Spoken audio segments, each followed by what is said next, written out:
నమస్కారం. కథను వినబోయే శ్రోతలకు చందమామ కథలు బై ఆర్కే స్వాగతం.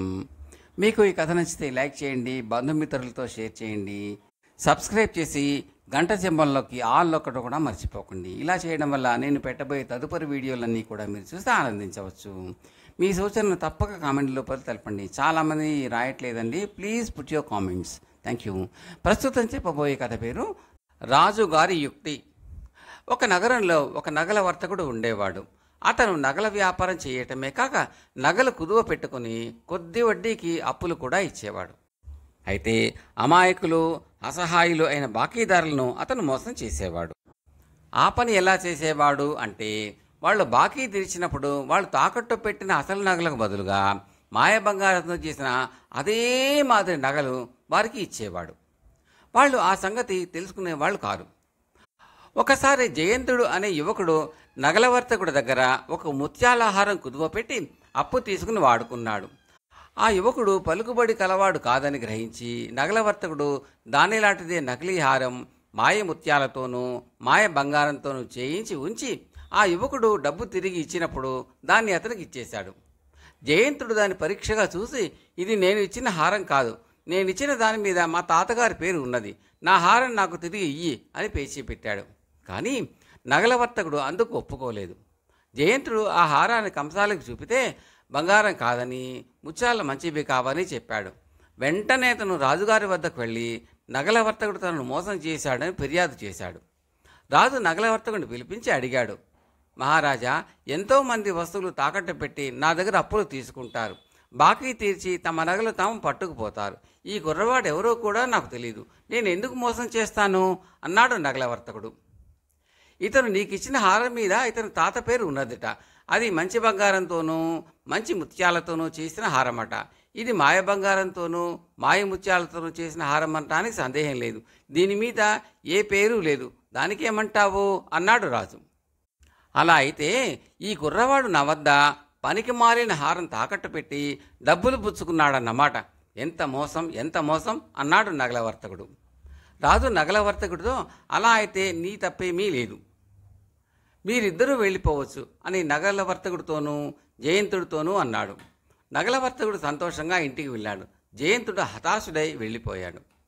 వాళ్ళు వెళ్ళగానే రాజు తన మంత్రితో, ఈ నగలవర్తకుడు పచ్చి దొంగ, వీడిని పట్టాలి అన్నాడు. మంత్రి ఆశ్చర్యపోయి, ఎలా తెలుసుకున్నారు అన్నాడు. పిచ్చివాడ, నగలవర్తకుడు అయినవాడు మాయ బంగారాన్ని పొరపాటునైనా నిజమైన బంగారం అని పొరపడతాడా? అదేగాక ఈ జయంతుడనే కుర్రవాడు మోసం చేయదలసిన వాడే అయితే వడ్డీతో సహా బాకీ తీర్చడానికి మళ్ళీ వస్తాడా? ఆ కుర్రవాడి మొహం తనకు తెలియదని నగలవర్తకుడే అంటున్నాడు కదా. నగలవర్తకుడు ఇలాంటి మోసాలు ఇంకా చేసి ఉంటాడు, వాడి అంతు తేల్చాలి, అందుకు ఇలా చేద్దాం అంటూ రాజు మంత్రికి ఒక ఉపాయం చెప్పాడు. దాని ప్రకారం మంత్రి మర్నాడు తన నౌకరుని ఒకరిని పిలిచి వాడికి ఒక రత్నాల కంకణం ఇచ్చి ఏం చేయాలో చెప్పి నగలవర్తకుడు వద్దకు పంపాడు. వాడు నగలవర్తకుడు వద్దకు వెళ్ళి, అయ్యా, నేను పరదేశిని, ఇక్కడ వర్తకం చేసుకుందామని ఈ నగరం వచ్చాను. నా దగ్గర ఈ కంకణం తప్ప మరేమీ లేదు. దీనివల్ల 10,000 వరహాలు ఉంటుంది, తమరేమైనా కొంటారేమిటి అని అడిగాడు. నగలవర్తకుడు ఒకసారి ఆ మనిషిని ఏగాదిగా చూసి, ఒకసారి ఆ కంకణాన్ని కూడా చూసి, అది దొంగ సొమ్ము అయి ఉంటుందని గ్రహించి, ఇది నువ్వు చెప్పినంత వెల చెయ్యదు, 2,000 వరహాలకి ఇస్తే నేను కొంటాను అన్నాడు. అన్యాయం, కనీసం 5,000 ఇవ్వండి అన్నాడు మంత్రి మనిషి. ఈ మాటతో అది దొంగ సొమ్ము అని నగలవర్తకుడు రూఢి చేసుకున్నాడు. ఎందుకంటే ఆ కంకణం వెల ఎంత లేదన్నా 12,000 వరహాలు ఉంటుంది. అందుచేత వర్తకుడు, కావాలిస్తే ఇంకో 500 ఇస్తాను, ఇష్టం ఉంటే అమ్ము, లేదా దీన్ని నువ్వే ఉంచుకో అన్నాడు. సరే, అలాగే కానివ్వండి, ఏం చేస్తాం అని మంత్రి మనిషి సొమ్ము తీసుకుని వెళ్ళిపోయాడు. నగలవర్తకుడు ఆ కంకణాన్ని తన నగలపెట్టెలో భద్రపరుస్తూ ఉండగా నగర రక్షకుడు రాజభటులతో సహా దుకాణంలోకి వచ్చి, నమస్కారం శ్రేష్ఠి గారు, మీకు కొంచెం శ్రమ కలిగించవచ్చాం అన్నాడు. దానికేం భాగ్యం, తమరు ప్రభువులు, సెలవివ్వండి అన్నాడు నగలవర్తకుడు. మరేమీ లేదు, కిందటి రాత్రి రాజభవనంలో కొన్ని నగలు పోయాయి, వాటిని ఆ దొంగ మీ బోటి వారికి అమ్మి ఉంటాడని నగలవర్తకుల సరుకులను పరీక్షిస్తున్నాం అన్నాడు నగర రక్షకుడు. చూసుకోండి, ఇదే నా నగల పెట్టే అన్నాడు వర్తకుడు. పెట్టె తెరవగానే పైనే కనిపించింది కంకణం. ఇది రాజుగారి ఇంట పోయిన నగే, ఈ పెట్టెను ఇలాగే రాజభవనానికి తీసుకుపోతాం, మీరు కూడా వెంట రండి అన్నాడు నగర రక్షకుడు నగల వర్తకుడితో. చేసేది లేక నగల వర్తకుడు తన పెట్టె వెంట రాజభవనానికి వెళ్ళాడు. అక్కడ నగర రక్షకుడు నగల వర్తకుడిని ఒక గదిలో కూర్చోమని వాకిలి వద్ద ఒక భటుడిని కూడా కాపలా ఉంచాడు. ఈ లోపల ఊరంతా చాటింపు వేశారు.